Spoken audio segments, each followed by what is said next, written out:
lot of those digital signal processing and a lot of mathematics that I used to be exposed to then into my current work, because we are using a lot of bee acoustics and trying to make sense of what the sound of a hive conveys, and what it means. Similarly, I studied at the Young India Fellowship Program. It's a flagship program of Ashoka University. It was a very immersive, eclectic sort of a program. Again, it opened my eyes to a lot of new fields of knowledge. I would say that if I had not been there, I wouldn't have really understood how rural economy works, how anthropology works, and then we supply them the right kind of inputs, guidance, hand-holding, and we buy back honey from them. So that's very simply put our end-to-end model. In association with a couple of state governments, particularly Uttar Pradesh and Andhra Pradesh, we are on our way to scale this up to 5,000 women by March 26. And then we have the International Women's Day. Absolutely. That is the challenge, but we see that getting bandwidth as our entire model is livelihood centric. We create Lakpati Didis, Lakpati beekeepers. So we do believe that in a year's time or two, they would themselves be able to buy a good phone for themselves, with the money that they have earned for themselves.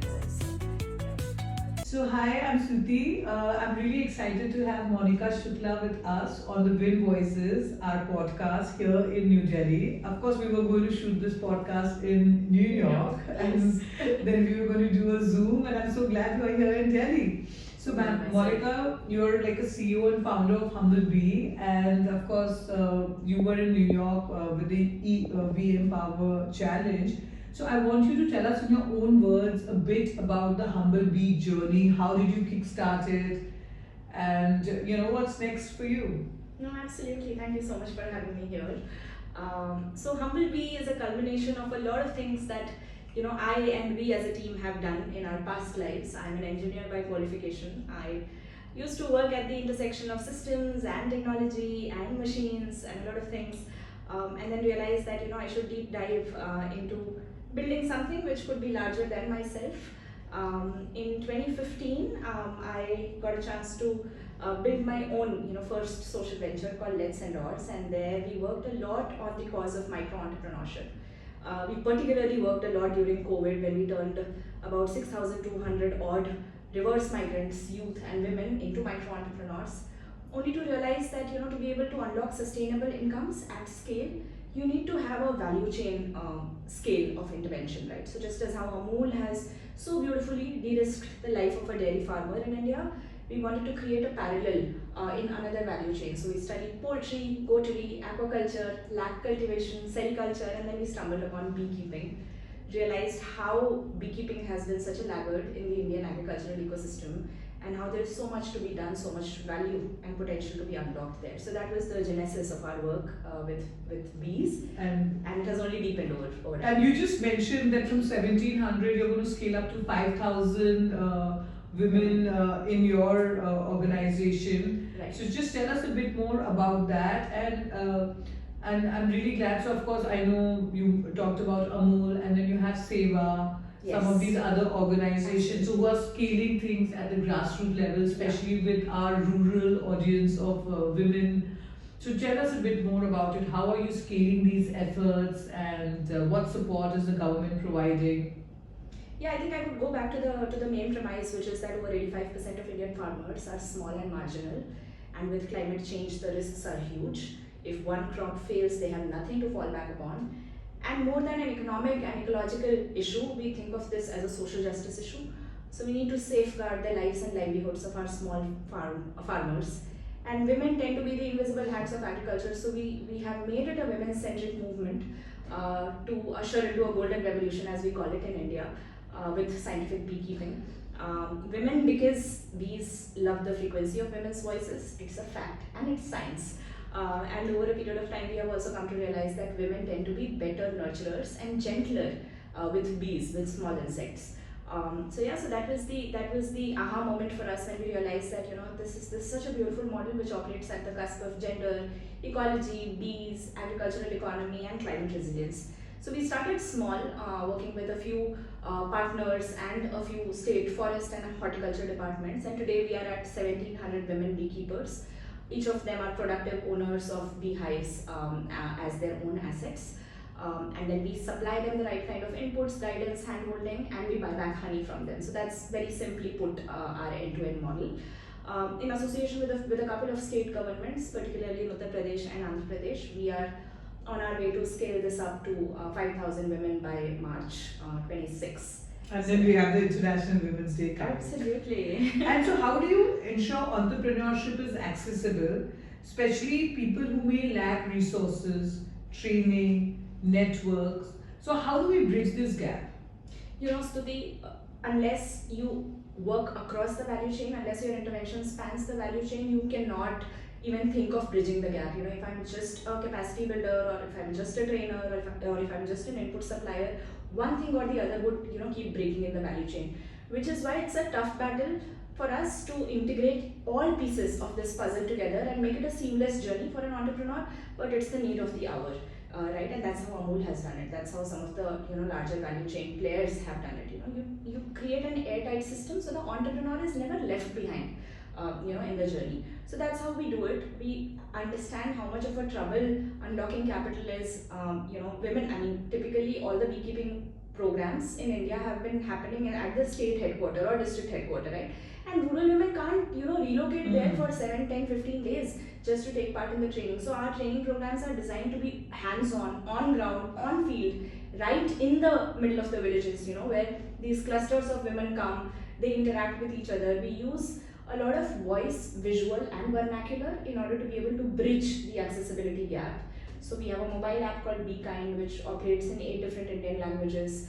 We have built a few AI modules in it, wherein if a woman asks a question in her language, in her dialect, the app also responds with a relevant answer in the same language, in the same dialect, right? So few of these interventions have helped us build a greater relatability of women to the ecosystem that we are trying to seed and create and grow. And that's how we are in a way trying to bridge the gaps. Convergence, we work a lot with convergence, convergent schemes with respect to credits, horticulture promotion, regenerative farming promotion. So a lot of these pieces come together, and that's how we operate at the center. How interesting that you talked about, because India has become very digitalized, and especially at the rural area. And how effective has this form of digital communication been? Well, there are a lot of inherent challenges. First, because most of the women who we work with do not own their own smartphones, so they wait for their son or daughter or husband to come back home in the evening to be able to start working, with the app. Internet penetration has surprisingly been good in all the areas where we have been working, especially, except in forest fringes or some very deep rural pockets. But I feel that it's primarily the access to smartphone throughout the day that is the challenge. But we see that getting done with, as our entire model is livelihood centric. We create Lakpati Didis, Lakpati beekeepers. So we do believe that in a year's time or two, they would themselves be able to buy a good phone for themselves, with the money that they have earned for themselves. So yeah. I like the word Lakpati Didis. And so tell me, have you faced, what are the challenges you faced? And I actually don't believe in challenges, I believe more in opportunities when, when you were sort of taking your organization to the next level. Yeah. So, what are some of the challenges or opportunities which came your way when you were building HumbleBee? Yeah. So the challenges were largely very systemic, and also because we were not domain experts in beekeeping, so we had to learn a lot of beekeeping from scratch.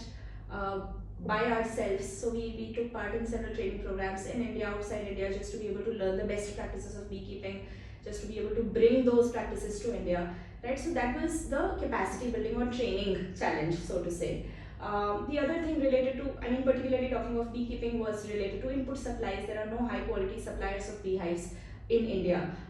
So to be able to ensure that quantity and quality of honey is as good as it is found in the West, or maybe better, we had to also invest a lot in making sure that the beehives, which is the home for bees, that is also of top notch, best quality.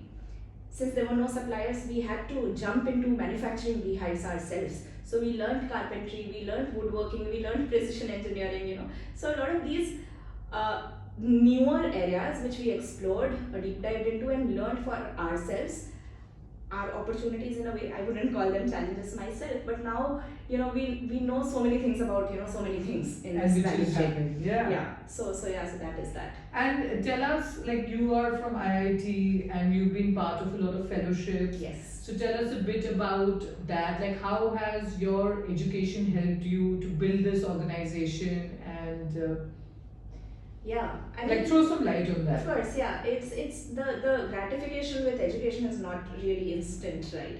I have studied instrumentation engineering, and I'm leveraging a lot of those digital signal processing and a lot of mathematics that I used to be exposed to then into my current work, because we are using a lot of bee acoustics and trying to make sense of what the sound of a hive conveys, and what it means. Similarly, I studied at the Young India Fellowship Program. It's a flagship program of Ashoka University. It was a very immersive, eclectic sort of a program. Again, it opened my eyes to a lot of new fields of knowledge. I would say that if I had not been there, I wouldn't have really understood how rural economy works, how anthropology works. How do you keep user at the center? How do you create people-centric models, right? So I feel that this coming to age of knowledge for each of these programs or educations have been different, for me. And now I'm realizing that everything happened for a reason, and everything that I did, studied, learned was a stepping stone in my journey. Um, yeah, so Nice. in a number of different ways. Yeah. And can you share a story of any micro entrepreneur which has been supported by your platform and has created a lasting impression on you, like something which comes to your mind? Like, can you think of anyone? Well, when we started initially with HumbleBee, we were not so fixated with the idea of bringing women, to the fore as beekeepers, and then eventually we saw that women were more daring. They were braver than men when it came to handling beehives. So yeah, so I have a number of like lived experiences with women. My team works with women day in day out. And what we have felt is that now women feel that bees are their nurturers, not the vice versa. They feel that they have now come to realize that if they keep bees in their farmlands, they'll take care of pollinating the crops, right? Now the kind of care, the kind of association that women have with bees, it makes them feel like they're a part of their family. Typically, all the cattle, all the goats, land, everything is in the name of the man of the household, right? But bees, or the beehive, we make sure that the woman gets the loan to be able to buy that, and the asset is in her name, right? So there's a lot of relationship with that, and then we operate in a cluster model. Every cluster having 25 women, each woman having 10 hives, so cluster having 250 hives. So there is a lot of shared understanding, sharing of resources, a lot of camaraderie, a lot of understanding of risks, potential, and a lot of these things, so it's not an individualistic thing. So we are also trying to create a sense of a trusted community or a network, so to say, with these women. So a lot of stories. I mean, I can't put my finger to it, but yeah, yeah. And you've of course talked about how HumbleBee and and so tell me, how does HumbleBee help in the climate narrative? Because now climate is a big topic and everybody world over. So of Yeah. course, New York talked about it at Yeah. Climate Week, and Davos is going to have that agenda. So tell us a bit about Yeah. the role which HumbleBee is playing on that. When we initially started, we had no clue of the role bees play in the entire ecosystem, and it was a revelation for us that bees are such. I mean, pollination is the connective tissue of agriculture, right? And pollinators like bees have been such understated, invisible figures in the entire climate narrative. So with stronger and healthier bee colonies, we'd be able to pollinate our crops better. Right, with better pollination, there would be crop variability. The yield improvement, would be significant, anywhere between 20 to 40% per acre of land.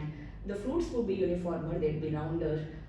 They'd be able to weather climatic risks, because these fruits have been formed because of cross fertilization of seeds, right? Not from one plant. So a lot of these would lead to strengthening or resilience of rural economy. Crop variability would definitely lead to biodiversity. We have also realized how more flowers will turn into fruits if bees are introduced, which means that the root system will grow to be able to feed the fruits, which means that there will be more carbon sequestered. So all of this actually feeds into the climate resilience and adaptation narrative. We are also working aggressively towards creating pollination as a service model and unlocking some of these gender adaptive climate funds, particularly as blended finance instruments in our journey. So yeah, I mean, it's only a matter of time when we would have pollination linked nature based credits. Wow. So, yeah. Wow. I'm just thinking if it's more scientific or it's more grassroots or it's more entrepreneurship. It's all of it. Surprisingly, all of it. Yeah, it looks like a great mix. Yeah. And so tell us, what advice would you give young change makers who want to build solutions, especially on the livelihood and inclusive culture? So if you can just throw some light on that. I mean, I'm not sure if I should give advice to people because people should find their own path. But then few things that I realized over a period of time is that you should get your hands dirty.